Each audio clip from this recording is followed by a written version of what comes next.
When discussions occur surrounding the hypothetical division of the United States, politics, race, geography, language, or some combination of these four are often the first considerations for most people. In these circumstances, deeper ethnic, cultural, religious, and overall historic factors are often taken for granted and forgotten, creating haphazardly redrawn maps more unstable and chaotic than the Balkans or the post-Great War Middle East. Just as there is a distinctly conservative agrarian and culturally Scotch-Irish Baptist American nation concentrated in the southeast, so too do we find a distinctly Lutheran Germanic American nation in the upper Midwest, spilling over across the Canadian border into the lower Prairie Provinces. The history of this nation is a bit complex. Unlike the Baptists, whose nation grew out from early waves of immigrants in a single concentrated area, the American Lutherans arrived in multiple waves in multiple locations and suffered from far more factionalism and division, both ethnic and doctrinal. Firstly, we need a quick breakdown of Lutheranism as a whole. The denomination, as the name might imply, draws upon the theology of Martin Luther and the Protestant Reformation of 1517. As Protestantism took hold across Western and Northern European lands, Northern Germany, Scandinavia, and the Baltics in particular became and remained strongholds for Lutheran practice.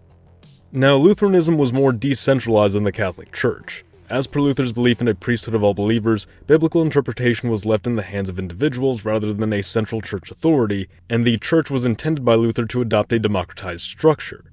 However, as Lutheranism grew but came under increased pressure from the Catholic powers, Lutheran national leaders saw it necessary to reorganize the nascent church and give it a more centralized or rather federated structure. The Swedes would establish their first colony in North America roughly 1 century later along the Delaware River, creating the first Lutheran foothold on the continent. However, New Sweden would not last long, being conquered by the Dutch less than 2 decades after its establishment. New Sweden retained relative autonomy under the Dutch, but would finally face assimilation upon conquest by England. Lutherans would settle elsewhere, including within the French colonies, but ultimately assimilated, migrated, or remained minor and separate factions. But only shortly after the fall of New Sweden, mass German migration to the colonies would begin. The Germans would become a third of the total population in what is now Pennsylvania and a large minority in the surrounding areas, gradually spreading out over the years and eventually establishing the General Synod as the first major organization of Lutheran churches in the United States in 1820. This serving as the precursor organization to the modern Evangelical Lutheran Church in America, the largest Lutheran denomination in the country today. The General Synod implemented a confederated model which facilitated cooperation between individual congregations, but still allowed for general autonomy. Over time, the General Synod took a more lax approach to its doctrine, feeling it necessary to adapt to the culture of American Protestantism to bolster its own public support. This, of course, drove divides between the General Synod and its more conservative elements, which would go on to form what is known as the General Council, a conservative and dominantly German Lutheran branch centered in the Mid-Atlantic states, which would decades later reunite with the General Synod and the Synod of the South to form the United Lutheran Church in America, which would retain a German and Mid-Atlantic character before merging with the ethnically Norwegian, Swedish, Danish, and Finnish church bodies in the Midwest to create the Lutheran Church in America and shortly thereafter, the ELCA of today. Let's backtrack a bit to explain how those Scandinavians got there in the first place and why the ELCA isn't the only major Lutheran faction in the US. With Nordic populations on the rise in Europe and political turmoil in the German states, the 1800s saw a mass influx of German and Scandinavian immigrants to the Midwest, a region which, during the beginning of that century, was still developing and was ripe territory for newcomers looking to carve out a place for themselves. While toward the end of the century, the Midwest became the new heart of the country and the destination for business, making it a near continuously attractive destination for immigrants throughout the century. Most Germans settled within the lower Midwestern states, Swedes primarily migrated to Minnesota, Norwegians to Wisconsin, Minnesota, and the Dakotas, Finns to Upper Michigan, and Danes to Iowa, Nebraska, and Utah in the case of Mormon Danes. These populations would of course expand outward, including across the Canadian border, where these newly emerging Scandinavian populations attracted additional Lutheran immigrants from Europe to these regions of Canada. These Scandinavian and German settlements were close-knit, inwardly focused, and at least initially, culturally isolated, with some having described the migration as the essential transplanting of whole towns or communities from Europe to the Midwest. These Germanic Lutheran identities, however, gradually began to melt together into a more singular identity as their relative isolation and shared otherness from the rest of the US led them to find a greater kinship with one another, especially in the face of unifying opposition to national and neighboring issues such as prohibition, which the Lutherans collectively opposed, as well as their unique political stance in the nation, having stood as a stronghold for the Progressive Party during the early 20th century. It would be in 1844 that some of these new German settlers and missionaries in the states of Missouri, Ohio, Michigan, and Indiana, in response to efforts at reshaping Lutheran doctrine overseas and in the Americas, would establish a new highly orthodox church body known as the Lutheran Church Missouri Synod, which continues to this day as the second largest Lutheran denomination in the country and the conservative rival to the more liberal ELCA. This rivalry is also mirrored in Canada by the pro-Missouri Synod Lutheran Church Canada and the ELC-related Evangelical Lutheran Church in Canada. While the ELCA precursors adapted their practices with the times, the Missouri Synod was far more hesitant, refusing to abandon its Germanic roots and resisting assimilation to the broader American culture until pressure finally mounted during the Great War. Geographically, the Missouri Synod maintains a greater presence in the lower Midwest, while the Evangelical Lutherans dominate Minnesota, Wisconsin, and the Dakotas.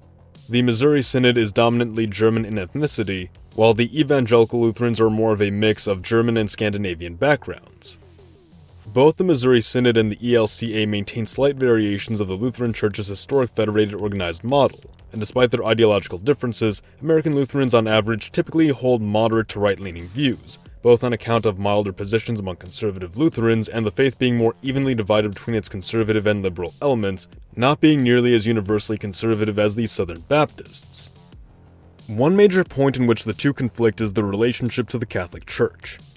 Confessional Lutherans who are more doctrinal, such as those of the Missouri Synod, view the Catholic Church as having deviated strongly from biblical teachings, making it anti-Christian, and that this has made the position of the Pope equivocal to that of the Antichrist. The more liberal ELCA, in contrast, believes in a principle of Christian unity and has sought to foster mutual understanding and cooperation between the Catholic Church and Lutheran Church. This relationship is a matter of great importance for Lutheran America's future given its close proximity to many majority or plurality Catholic areas around the Great Lakes and to the west. While reconciliation between the ELCA and LCMS is possible given their overlap of values and shared cultural heritage, Lutheran America's approach to Catholicism will likely remain an issue of contention within this nation. The Germanic Lutheran American nation has shown itself to be very industrious, with many having initially taken up work in construction, carpentry, and manufacturing before, of course, the Midwest became the heart of American industrialization. And many of these same Americans or their descendants took up jobs in the region's factories, which, along with the nature of Lutheran belief, no doubt contributes to the region's historic support for labor rights, accountable government, and social reform. But industry is only one side of the Midwestern coin, as the lower Midwest houses the Corn Belt, some of the richest farming lands in the world, and the breadbasket of America, while just due north the Prairie Provinces fill a similar role for Canada. The socio-political culture of Lutheran America can best be described as desiring a responsible and economically interventionist government, but one which doesn't extend its authority into the realm of personal and moral issues. That being said, this is a particularly politically diverse American nation with Democrat stalwarts like Minnesota, Republican reliables like the Dakotas, and toss-ups like Wisconsin, Iowa, and Michigan, though Canada's Lutheran populations appear to be reliably conservative, though this may simply be a matter of Canada being comparably more left-wing overall, and many of the economic policies desired by American Lutherans already being in place there. Is Lutheran America inevitable? What can be said is that this is without doubt a distinct nation within North America. However, as for if it has any desire for independence or even greater autonomy, there really doesn't appear to be enough consensus, let alone drive to push for such a thing. If the United States federal government were to utterly collapse, or worse yet, if these lands were under threat of conquest by another American successor state, then this nation would certainly emerge as an independent entity and a very valuable one given its wealth of agricultural resources and industrious potential. But the odds of it seeking secession on its own are terribly slim. But hey, don't let that stop you from picking up a Lutheran America shirt. Or this one as a sticker. Also, if you like the flag we made for this nation, you can find it on our Facebook page. All links will be in the comments below.